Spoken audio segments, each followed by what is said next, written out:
Yo, kembali lagi di channel Vokauzer Anime. Kali ini kita akan kembali ngelanjutin part terakhir dari The Boxing ya guys ya. Ini adalah part terakhir alias setelah ini udah tamat.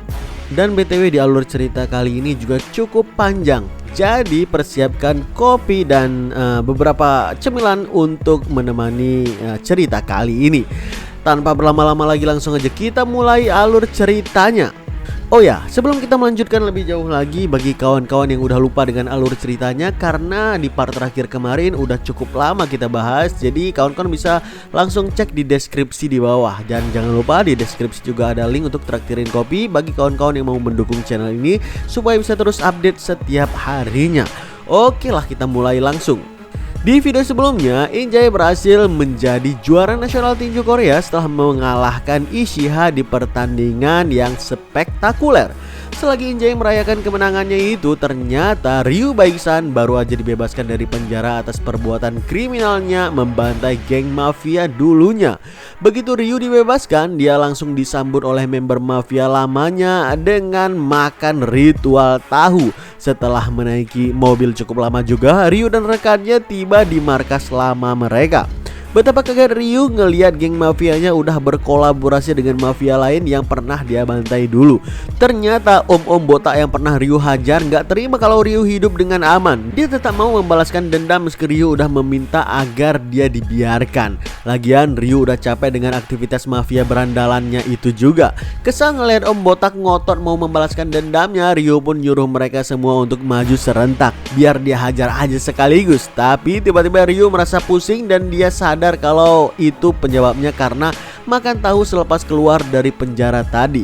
Ryu benar-benar marah dan langsung menghantamkan member mafia yang memberikan tahu sampai KO dan dia bilang, "Bajingan sialan, mentang-mentang udah lama gak ketemu, apa kalian udah lupa siapa aku hah? Ayo maju semua sekalian, akan kubunuh kalian semua." Sambil menghajar tanpa ampun mereka yang maju, Ryu bilang dalam hatinya, "Terkadang aku berpikir, sejak kapan hidupku mulai salah?" Ryu membantai mereka semua satu persatu tanpa tersisa, hingga akhirnya tinggal om botak yang udah terduduk di tanah ketakutan sambil menodongkan pisau. Om botak pun bilang, "Dasar bangsat, jangan mendekat, jangan dekati aku." Ryu gak peduli lagi dengan omongannya itu, dan tanpa ampun dia menghajarnya dengan tinjuan keras ke wajah yang membuat om botak itu KO sekaligus gigi emasnya pun copot. Setelah membantai mereka semua, Ryu pun berteriak, "Kalian meremehkanku ya? Dasar serangga bajingan, sampah seperti kalian harusnya tahu diri. Beraninya kalian melawanku. Siapapun yang datang menyerangku akan mati. Kubunuh kalian semua." Siapa sangka di balik pintu belakang masih banyak geng mafia lain yang siap bertarung dengan senjata mereka. Memang Ryu masih mampu menghajar mereka semua, tapi dia bosan menjalani hidup seperti ini. Makanya dalam hati dia bilang lagi, "Sejak kapan? Apa aku jadi begini sejak mengenal yang namanya penghinaan? Apa itu dimulai sejak aku merasakan kekalahan pertamaku? Apa itu dimulai sejak aku memukul seseorang untuk pertama kalinya? Atau jangan-jangan apa itu dimulai sejak aku lahir?" kata Ryu sambil melamun menyesali hidupnya. Dan tanpa sadar dia udah terdampar ke Amerika karena harus terus-terusan melarikan diri dari mafia Korea. Siapa sangka dalam keadaan gelandangan kelaparan, Ryu malah gak sengaja ketemu dengan Josh di belakang restorannya. Josh yang merasa kasihan akhirnya memberikan Ryu makan dan juga menawari dia kerja sebagai asisten dapur daripada terus-terusan jadi gelandangan kelaparan. Ryu menolak tawarannya itu dan dia malah penasaran pada foto Josh di dinding yang pernah menjadi juara tinju. Josh mengiyakan kalau dia memang pernah menjadi tinju profesional di masa mudanya dulu. Tapi yang membuat Ryu heran kenapa dia pensiun dini padahal bisa aja menjadi juara dunia dengan kemampuannya. Josh mengaku kalau di level lokal dia masih bisa menjadi juara, tapi di level dunia rasa-rasanya nggak mungkin. Mendengarkan jawabannya itu, Ryu menantangnya bertanding sekali saja. Bahkan untuk memaksa Josh, Ryu sengaja memprovokasinya dengan melempar gelas ke dinding yang membuat Josh benar-benar marah. Akhirnya keduanya pun terlibat dalam pertarungan tinju di luar restoran sana. Josh sedikit heran kenapa Ryu nggak memasang stance guard, tapi tiba-tiba Ryu melancarkan jab kilat yang memaksa Josh menghindar sekaligus mengkonfirmasi kalau Ryu bukan gelandangan biasa. Josh pun membalas dengan kombinasi one two yang membuat Ryu harus menghindar dengan cukup kesulitan. Lalu tiba-tiba datanglah Peter, pelatih Jane, ke restoran tersebut. Tanpa direncanakan, Peter ngeliat pertarungan Josh dan Ryu yang berlangsung cukup sengit. Dalam hatinya Peter bilang lawan Josh memang gak memasang kuda-kuda tinju, tapi sepertinya dia tahu gerakan-gerakan tinju. Pemilihan waktu dan kecepatan reaksinya juga sangat bagus. Tapi seperti ada gerakan yang canggung, kata Peter yang ngelihat keanehan dari style bertarung Ryu. Josh juga merasakan hal yang sama, tapi dia langsung melancarkan jab lagi agar pertarungan ini segera selesai. Hebatnya Ryu mampu menghindari jab tersebut dengan gerakan yang kreatif. Tapi disitulah Josh dan Peter sadar kalau ada sesuatu yang mengganggu di lutut kiri Ryu.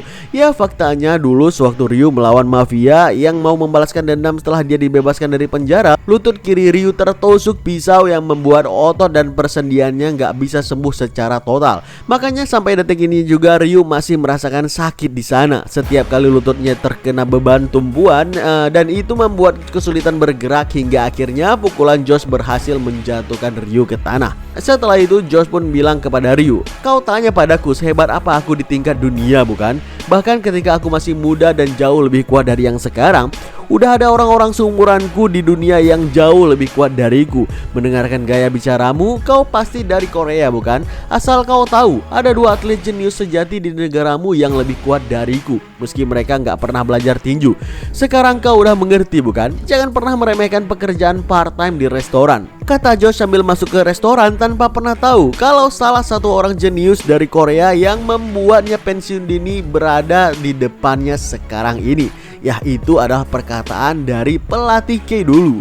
Ngelihat Ryu tergeletak di tanah, Peter datang mendekatinya dan dia bilang, "Apa kau mau terkenal dan orang-orang menyorakimu atau menjadi kuat sampai gak ada yang bisa meremehkanmu lagi?" kata Peter yang membuat Ryu bergeming. Tapi begitu dia bilang, "Apa kau ingin menjadi pemain tinju?" seketika wajah Ryu berubah dan Peter pun meninggalkan kartu namanya jika Ryu mau datang lagi untuk menjadi petinju profesional.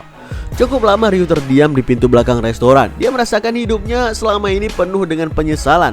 Bahkan selagi dia menyusuri jalan setapak, begitu banyak muncul ilusi dari orang-orang yang dia kenal. Seperti Injay yang meremehkan Ryu karena jadi pecundang di saat dia udah jadi juara nasional Korea, termasuk Ryu yang jadi juara dunia dengan bakat yang melebihi dirinya jauh-jauh. Bahkan kata-kata Josh sebelumnya benar-benar membuat hati Ryu benar-benar terkoyak. Seakan semua orang meninggalkan dirinya jauh di belakang. Ryu pun bilang, "Kenapa aku hidup?" Dalam keadaan nyaris putus asa tersebut juga, Ryu terus aja berjalan dengan tatapan kosongnya. Tapi tiba-tiba dia terhenti di depan ilusi sosok kecilnya yang berdiri di depan TV umum. Ryu pun melirik ke TV tersebut dan ngelihat pertarungan tinju spektakuler antara Yu dan juga J. Pertarungan itu benar-benar hebat dan membuat Ryu terinspirasi. Makanya dia pun datang ke gym Peter dan menyatakan dengan tegas, "Aku ingin menjadi atlet tinju profesional." Bapak tua sialan. Sayangnya Peter minta uang pendaftaran karena dia termasuk pelatih tinju profesional ternama juga. Tahu Ryu nggak punya uang, Peter pun bilang, "Kau bisa menjadi asisten dapur dulu. Setelah dapat uang dari sana, baru datang lagi kemari," kata Peter seolah mengusir Ryu yang memaksanya kembali ke restoran Josh berada.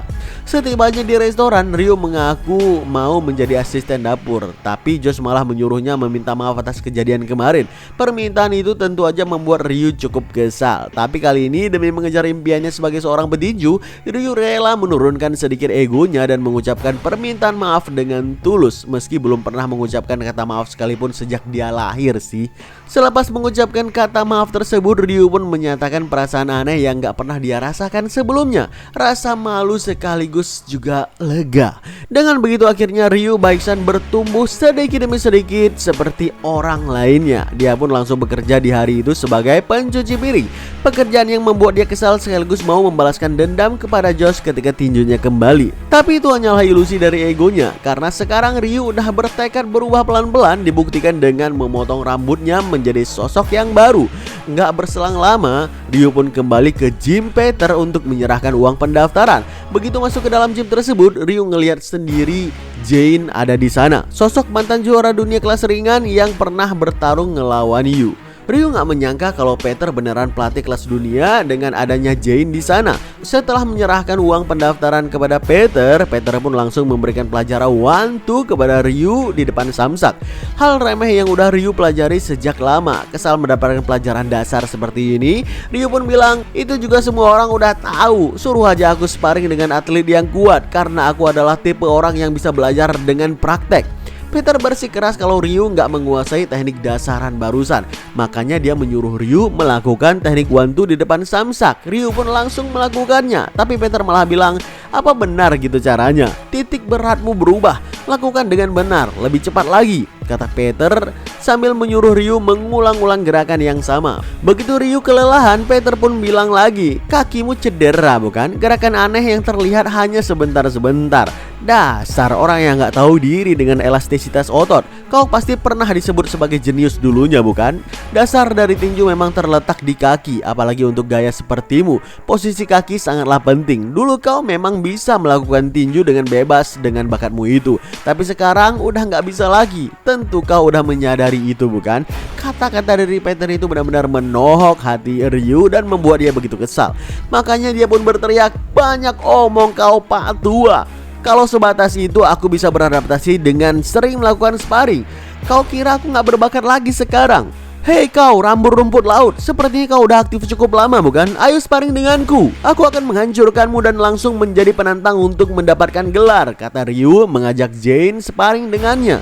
Jane gak menjawab apapun. Justru Peter lah yang bilang, beraninya anak anjing yang baru berusia 1 hari melawan harimau. Kalau kau sampai berani berkata seperti itu, aku akan membuat sparring dengan atlet yang udah siap menjadi pro terlebih dahulu. Makanya Ryu pun dipaksa berhadapan dengan lawan yang mau debut tanpa headgear di atas ring. Begitu sparring dimulai, Ryu yakin meski satu kakinya terganggu, dia bisa menciptakan ritme yang sesuai asalkan bisa beradaptasi dengan pembagian beban tubuhnya. Makanya dengan pemahaman seperti itu, Ryu langsung eksekusi dan melancarkan tinjuan bertubi-tubi yang membuat lawan sparringnya cuma bisa bertahan di pojokan sana. Semua orang termasuk Jane dan Peter mengakui kalau gerakan Ryu luar biasa untuk gerakan satu kaki yang minimal. Udah pasti Ryu sangat berbakat, makanya bisa melakukan hal seperti itu. Andai dia nggak cedera dan punya pelatih yang bagus, udah pasti Ryu menjadi atlet tinju dunia yang cukup luar biasa. Tapi nyatanya gerakan satu kaki yang minimal membuat tinju Ryu kurang power untuk memberikan damage. Makanya lawan sparring pun bisa melancarkan counter sekaligus tinjuan bertubi-tubi yang membuat Ryu terpojok di sana.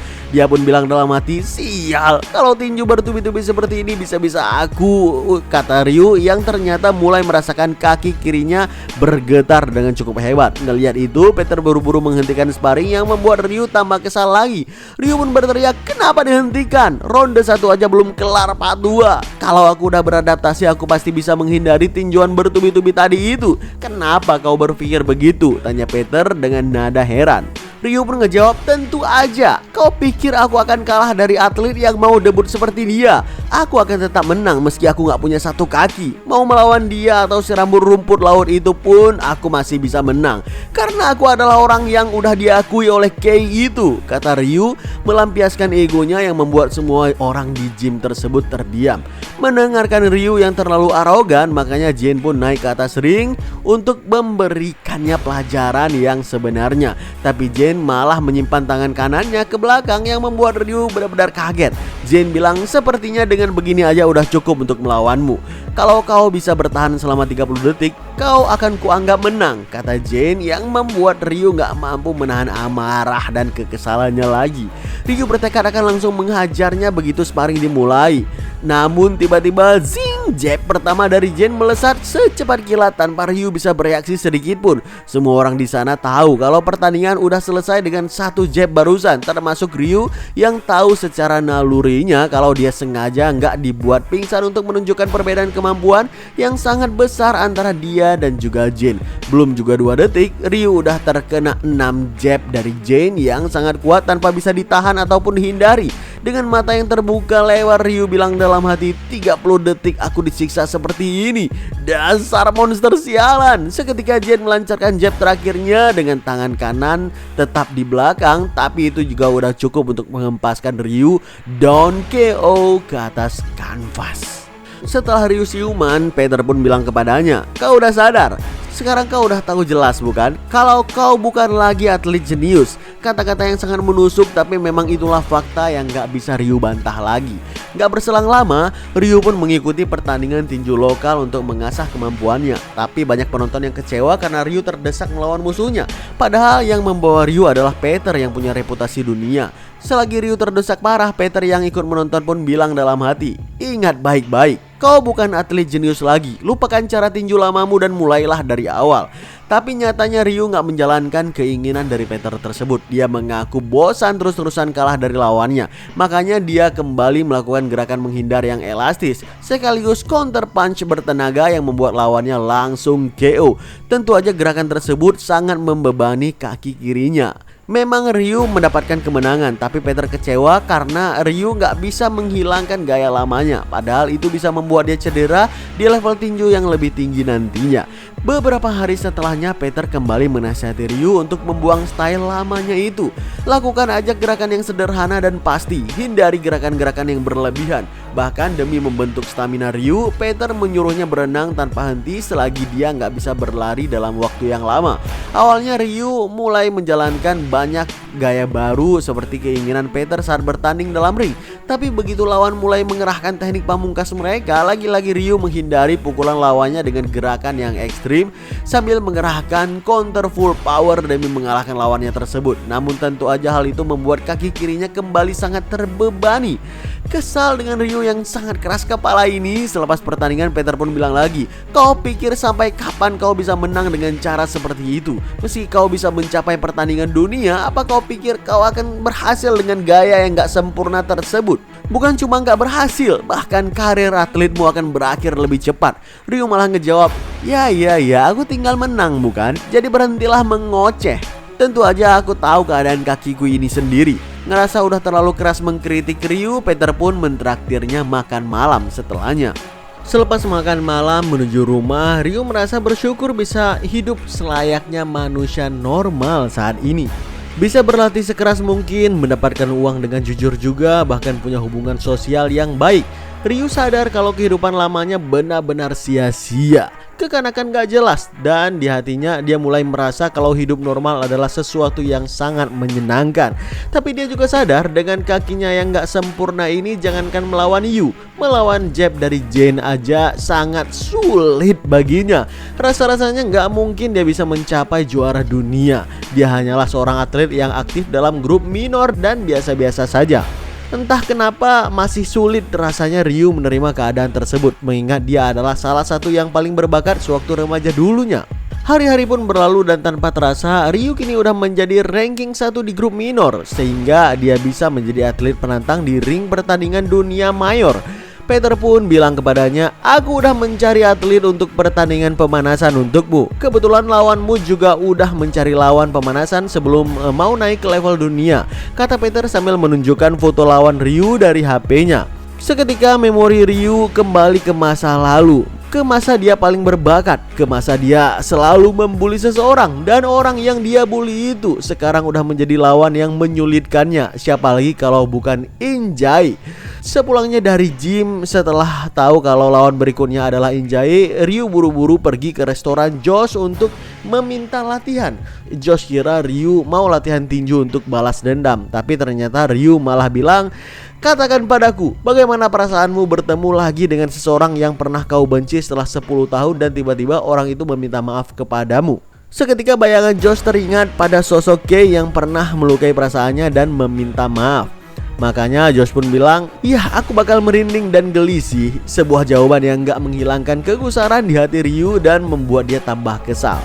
Kekesalan itu malah berubah menjadi tegang dan juga malu, apalagi saat Ryu dan Injay saling bertemu di tempat timbang badan sebelum pertandingan.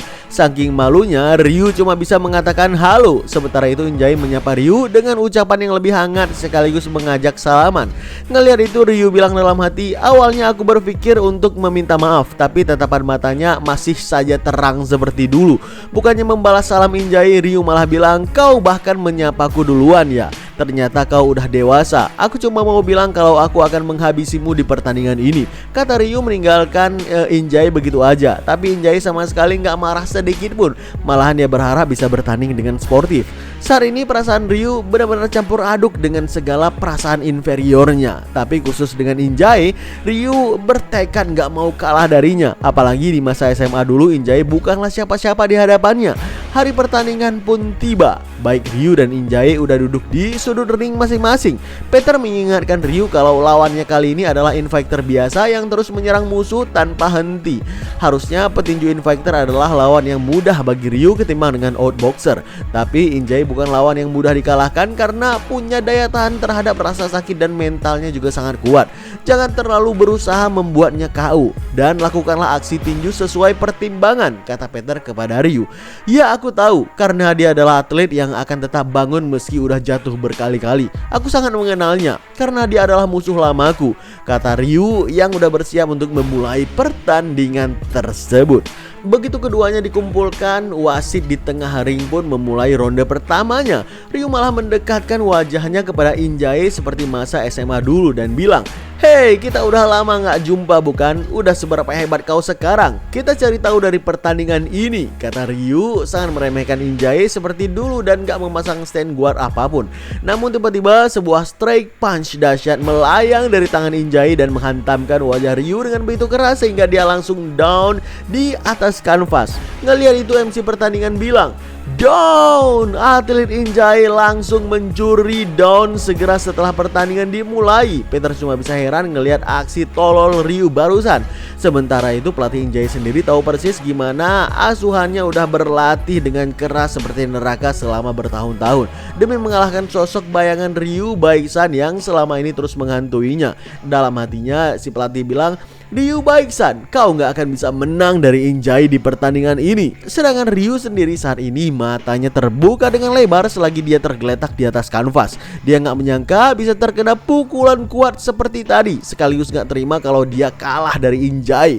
Di hitungan KO keempat, Ryu pun kembali bangkit dan dia berteriak dalam hatinya, "Bajingan ini, beraninya dia memandang rendah diriku, sialan."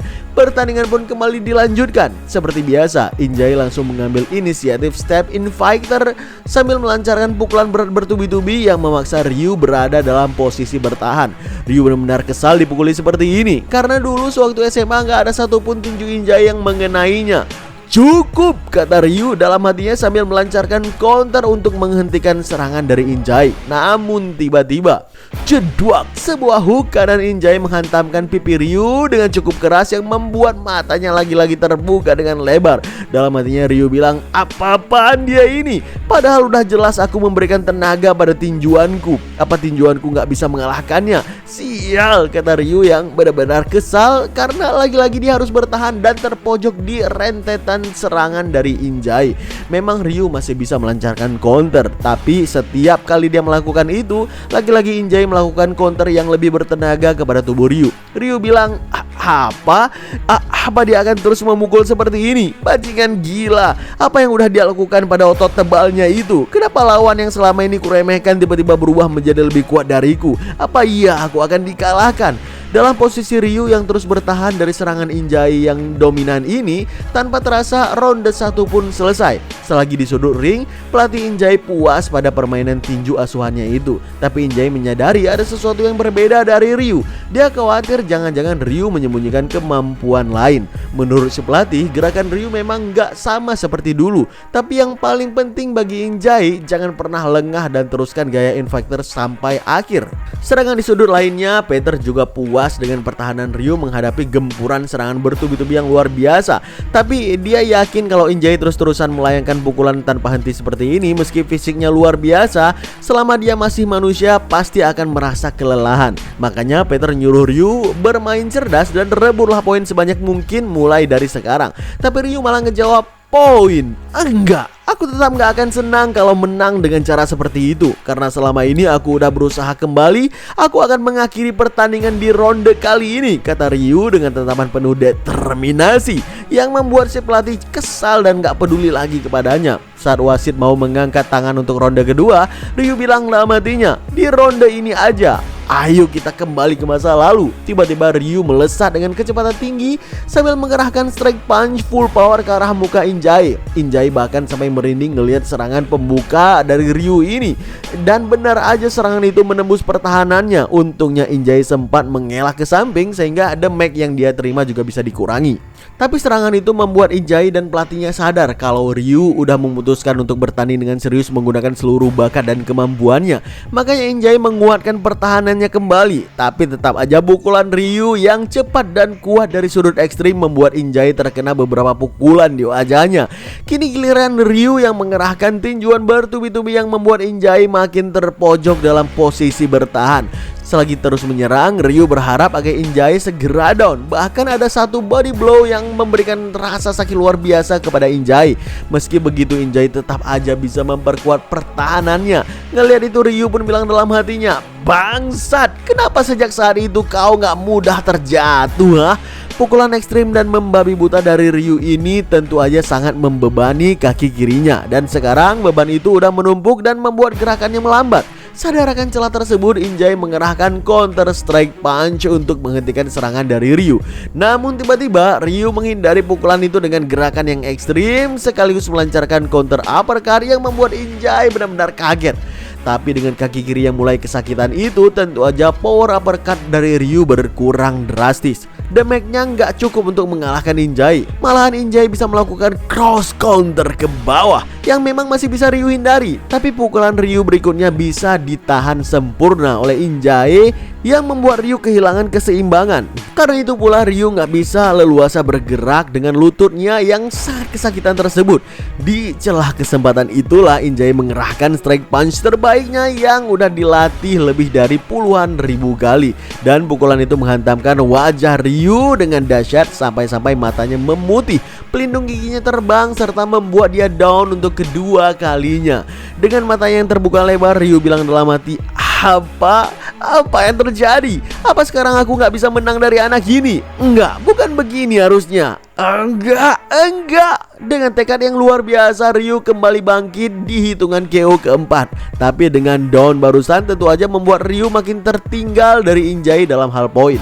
Gak terima kalau dirinya akan kalah dari Injay, Ryu langsung menyerang lagi dengan rentetan tinju dahsyat begitu wasit melanjutkan pertandingan tersebut. Tapi dengan kaki kiri yang cukup kesakitan, power tinjunya semakin berkurang setiap serangan. Makanya Injay bisa leluasa mengcounternya dan itu membuat Ryu down lagi untuk ketiga kalinya. Atau yang kedua di round yang sama. Selagi tergeletak di atas kanvas tersebut, tiba-tiba Ryu melihat bayangan dirinya yang semakin ditinggalkan oleh siapapun. Hal tersebut membuat dia mulai putus asa dan merasa kalau dia memang udah kalah sejak awal. Tapi tiba-tiba Peter berteriak dari samping ring, "Apa yang kau takutkan sampai berbaring di sana? Apa kau udah mengakhiri pertandingan ini tanpa menunjukkan apa yang udah kau latih selama ini? Bagaimana kau akan menunjukkan wajahmu ke gym? Apa kau mau terkenal, disoraki orang-orang, atau menjadi kuat sampai gak ada satu orang pun yang meremehkanmu lagi?" Gak ada satu pun kata-kata Peter itu yang membuat Ryu bangkit. Tapi begitu Peter bilang, "Apa kau ingin menjadi petinju?" Seketika Ryu teringat kata-kata itu juga yang pernah diucapkan Injay dulu, yang gak pernah menyerah di masa lalu dan terus bangkit lagi apapun yang terjadi. Karena itulah petinju yang sebenarnya. Merasa tertampar kalau dirinya masih kalah, tekad pantang menyerah dari Injay. Apalagi Peter masih menyemangatinya agar menunjukkan semua yang dia punya sebelum kalah. Dengan bangga, Ryu pun mengeraskan genggaman tinjunya dan dia pun kembali bangkit berdiri di hitungan KO ke-8. Gak lihat itu, MC pertandingan pun bilang atlet Baeksan berdiri sekali lagi. Tapi sepertinya efek tinjuannya terlalu besar. Memang Ryu yang sekarang terlihat kesulitan berdiri, tapi dengan tekad yang luar biasa itu dia menguatkan seluruh pertahanan selama 30 detik sisa ronde kedua. Di 30 detik itulah Injay melancarkan pukulan tanpa henti seolah memberikan hukuman atas semua kejahatan yang pernah Ryu lakukan selama ini. Ryu menahan semua hukuman itu sekuat tenaga tanpa mengelak sedikit pun hingga tanpa tanpa terasa 30 detik itu selesai dan ronde kedua pun berakhir. Selagi Ryu berada di sudut ring, tatapan wajahnya terlihat berbeda. Gak ada lagi arogansi di dalam matanya itu. Makanya ketika Peter bilang kalau Injay adalah lawan yang tangguh, Ryu langsung mengangguk setuju. Peter bilang kalau pertandingan belum berakhir, dan akhirnya Ryu setuju untuk memakai strategi baru yang cocok untuk kakinya. Begitu ronde ketiga dimulai, pelatih dan Injay sama-sama kaget karena Ryu kini mengambil kuda-kuda dasar. Memang Injay masih mengambil inisiatif serangan, tapi Ryu gak mau lagi gegabah melancarkan counter ekstrim seperti di ronde sebelumnya. Ngelihat itu Injay bilang dalam hati, pertahanannya semakin kuat. Apa dia fokus pada pertahanan sekarang? Jangan-jangan dia sedang mengulur waktu untuk memulihkan tubuhnya dari efek seranganku tadi. Itu gak boleh dibiarkan. Aku harus terus menyerangnya, kata Injay yang terus meningkatkan intensitas serangannya agar Ryu makin terdesak. Tapi tiba-tiba Ryu melakukan clinch yang membuat Injay dan pelatihnya kaget. Ngelihat itu Peter pun bilang, lawanmu itu adalah petinju yang mengikuti alur pertandingan. Jadi hentikan alurnya dengan clinch sebelum dia melakukan momentum. Jangan mengincar hal-hal besar. Gunakan serangan beresiko rendah sebaik mungkin. Kau nggak perlu mencoba menembus baju besi itu dengan paksa. Karena tinju itu bukanlah perkelahian dan juga perang, melainkan olahraga yang memiliki skor. Siapa sangka Ryu melakukan clinch berkali-kali, dan setiap kali break dia selalu melancarkan jab untuk merebut poin. Hal tersebut membuat pelatih Injay kesal sekaligus gak menyangka kalau Ryu melupakan harga dirinya sebagai petinju dan berusaha menang berdasarkan keputusan dari juri. Peter pun bilang dalam hatinya, dalam pertandingan ini kau jelas adalah lawan yang lebih lemah. Begitu kau menyadari dan menerima kelemahanmu itu, kau mulai melihat kemungkinan tersebut, kata Peter yang mulai senang Ryu berhasil menjalankan taktik cerdasnya.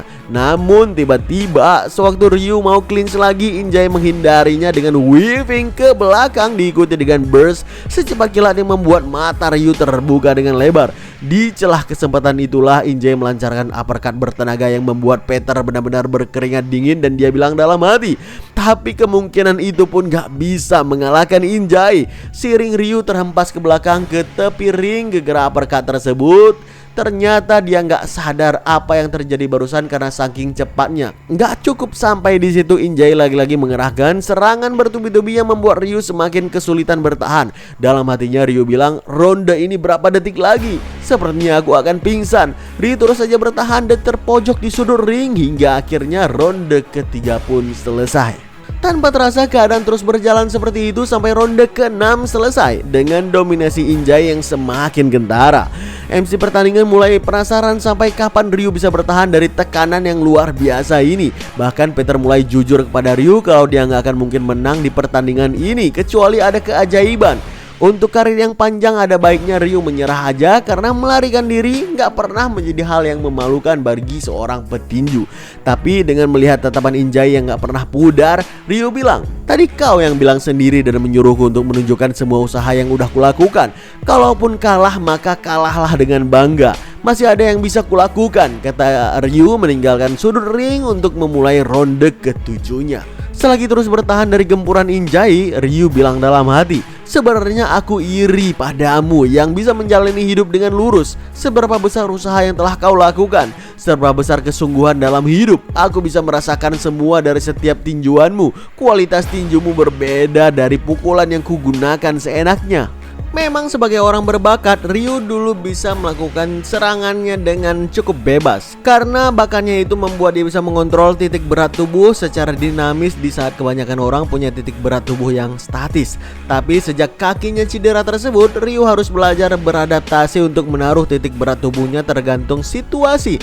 Sebuah fakta yang membuat dia kesulitan mengerahkan pukulan terbaik sebebas mungkin seperti masa SMA dulu. Apalagi Injay terus-terusan menyerang dengan intensitas yang cukup tinggi yang membuat Ryu cuma bisa bertahan, gak bisa menemukan situasi terbaik untuk melakukan counter saat ini. Hingga akhirnya kini udah ronde ke-8 atau ronde terakhir penentuan.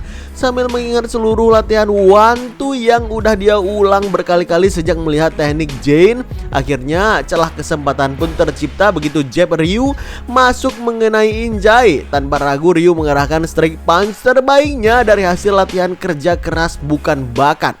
Dan ternyata itu terdengar nyaring ke seluruh arena begitu mengenai wajah Injay dengan sangat telak. Ryu nggak menyangka teknik dasar yang dilatihnya selama ini berhasil mengenai Injay. Tapi sebagai petinju yang mampu menahan rasa sakit, Injay masih bisa bertahan dari serangan Ryu barusan. Malahan dia membalaskan dengan counter cross bertenaga diikuti dengan beberapa kombinasi punch yang membuat Ryu kembali terdesak di dasar ring. Kali ini Ryu tersenyum mendapatkan serangan Injay dan menghormatinya sebagai petinju yang sangat kuat. Bahkan ketika Injay melakukan rentetan serangannya lagi, Ryu bilang dalam hati, "Dasar gila, kau masih aja bisa mengeluarkan serangan bertubi-tubi ini. Seberapa banyak kau udah latihan fisik? Memang aku udah kalah sekarang, tapi kali ini aku gak terlalu kesal." Di saat Ryu mulai menerima takdir kekalahannya tersebut, ternyata semesta berkata lain.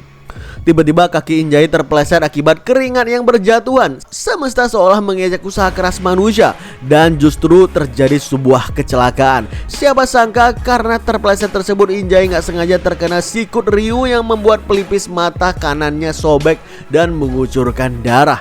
Ngelihat mata Injay berdarah, Ryu malah bengong untuk sesaat yang membuat Peter marah. Peter bilang, "Kenapa kau bengong aja di situ? Ini kesempatanmu, hajar dia sekarang." Ryu segera menghajar Injay dengan celah kesempatan tersebut, tapi ternyata Injay udah terbiasa menghadapi situasi seperti ini. Makanya dia langsung membalas dengan counter serangan yang bertubi-tubi yang membuat Ryu kembali terpojok. Ryu tahu Injay tetap aja lebih cepat darinya, tapi kali ini dia terlihat lebih terburu-buru menyerang dari biasanya. Sambil terus bertahan dari gempuran Injay, Ryu bilang dalam hati, kecepatan serangannya bertubi-tubi jelas lebih cepat. Tapi kenapa aku bisa melihat counter timingnya? Kata Ryu yang berhasil melayangkan counter uppercut yang membuat kepala Injay terhempas ke atas serta down untuk pertama kalinya selama pertandingan ini. Selagi pelatihnya panik berkeringat dingin ngelihat Injay down, Injay bilang dalam hati, "Apa yang harus kulakukan sekarang? Apa aku harus berdiri dan bertahan sebisa mungkin untuk bisa menang berdasarkan keputusan dari juri? Enggak, dulu aku pernah seperti ini, tapi pertandingan dihentikan oleh dokter. Aku gak punya pilihan lain selain menyerangnya seperti gak terjadi apapun. Kalaupun aku gak bisa menyerangnya di pertandingan ini, aku gak akan mundur." Makanya saat wasit menghitung angka KO ketiga, Injay cepat-cepat berdiri dan mengatakan ke wasit kalau dia masih bisa bertanding agar dokter gak menyatakan TKO untuknya. Begitu pertandingan dilanjutkan, untuk sesaat Injay berhasil menenangkan pikirannya untuk membuat Ryu gak bisa menemukan timing counter. Namun tetap aja Ryu merasakan ada sesuatu yang berbeda dari Injay. Sambil menghindari punch kiri Injay, barulah Ryu sadar kalau mata kirinya gak bisa melihat dengan jelas. Hal tersebut membuat Injay panik karena Ryu terus-terusan menghilang dari pandangannya. Makanya dia pun terpaksa mengikutinya dengan insting demi melancarkan serangan yang bisa mengakhiri pertandingan tersebut. Sayang, mata kanan Injay mulai tertutupi darah. Makanya sekarang dia nggak bisa melayangkan pukulan dengan cukup akurat.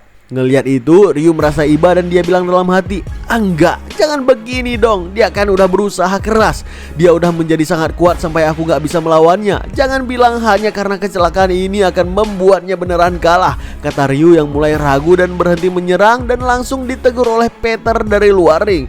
"Hei, apa yang kau lakukan? Apa kau sengaja mau kalah? Kau kira atlet itu juga mau kau melakukan itu? Kalau lawanmu menyerang dengan serius, kau juga harus melakukan hal yang sama," kata Peter yang membuat Ryu mengerahkan counter hook terbaiknya tepat mengenai wajah Injay dengan sangat keras.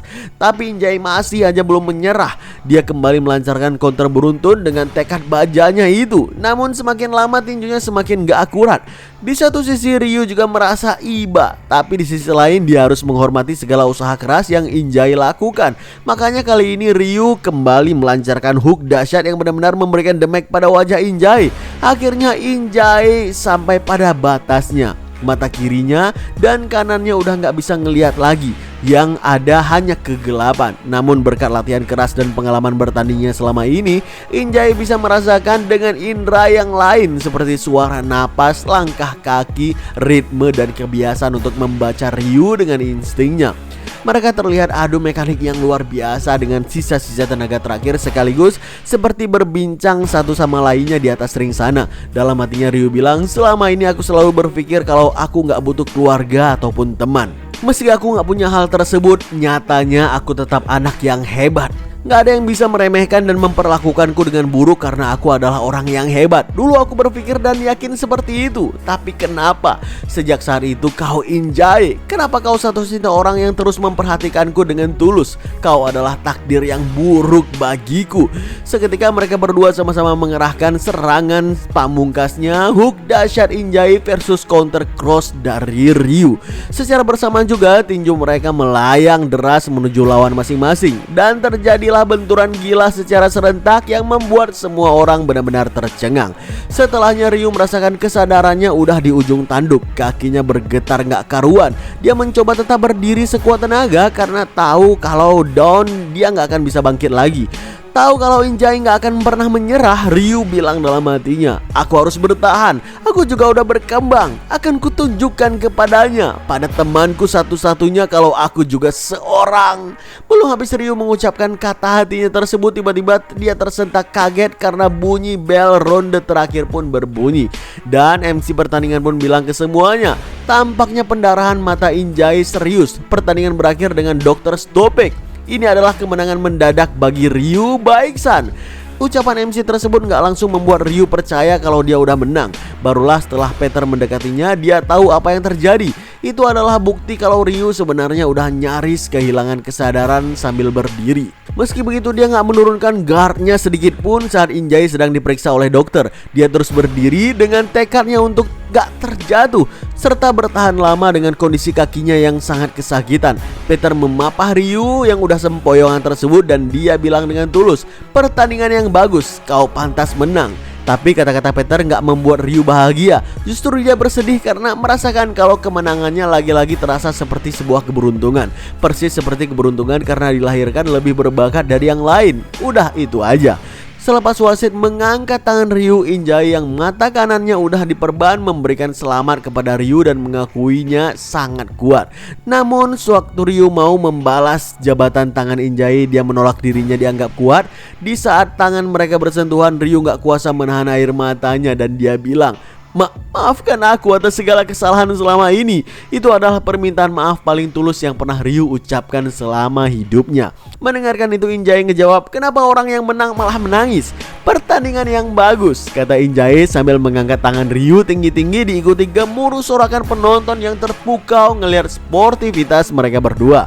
Setelahnya Injay pun pamit. Dengan begitu Ryu Baeksan dinyatakan sebagai pemenang setelah 8 ronde 2 menit 18 detik dengan kemenangan TKO karena Dr. Stopek. Setelah pertandingan itu mereka berdua sempat bertanding lagi di pertandingan dunia dengan skor 1-1.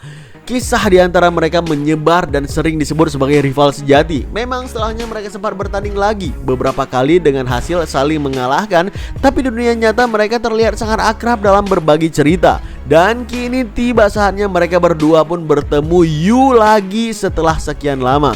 Ryu sempat teriak kepada Injay untuk menggabungkan dua kekuatan mereka untuk ngelawan Yu yang terlalu OP.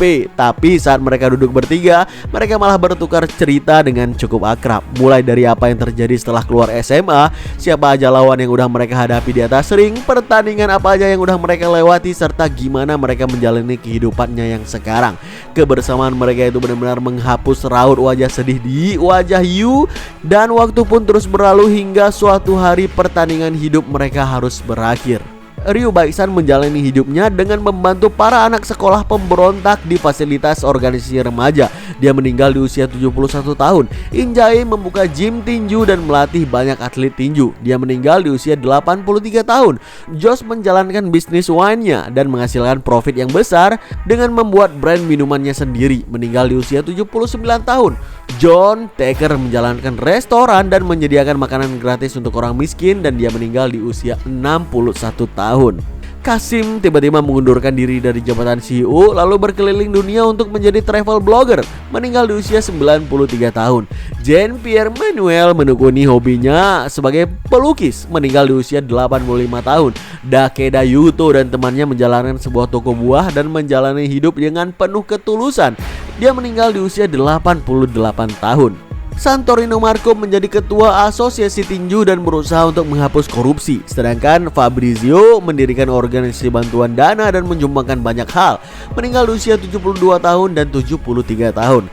Grigorev Viktor menjadi aktor dan menjalankan kehidupannya untuk menghibur banyak orang. Dia pun meninggal di usia 55 tahun.